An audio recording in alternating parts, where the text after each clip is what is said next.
即马是有真侪囡仔的工课场体验活动，家长伫网络就通好报名。不过现在是嘛有真侪诈骗集团专门咧开即种广告，佮假讲有甲消防局等大卖场来合作。一旦若去报名，留资料落去，这恐惊就去用盗用。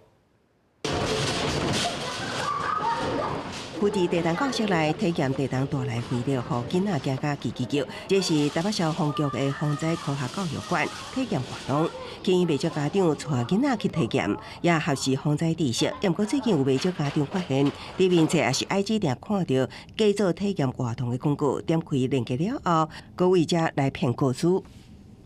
不会从特定的他的那个网址点进去看。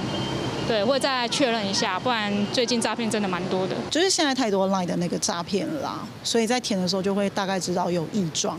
冒名对象为连锁餐饮到超商，也是航空公司拢有。台北市消防局也受害，也普遍澄清强调，毋捌伫赖群组要求民众提供告知。另外，就有名卖场也捌互诈骗集团冒用名机，假做成立小小店长体验营活动来骗告知。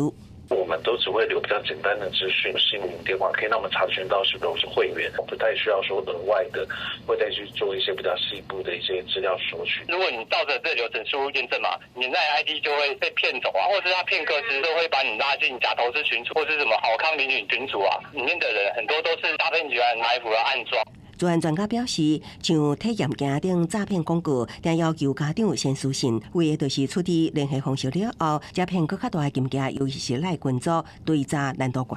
现在很多的这个诈骗集团都使用 LINE， 因为事实上在 LINE 的追查上面是比较困难的。假设他们在第一次的诈骗是失败的，就是你不相信之后，那如果你没有把它删掉的话，其实诈骗集团事实上会利用他已经取得 LINE， 下次会用另外一种方式再接近你。 专家呼吁在面册顶社群媒体看到类似的体验活动，建议直接打电话甲对方敲钱，唔通透过私信方式联络，才会当避免被骗走告知。记者综合报道。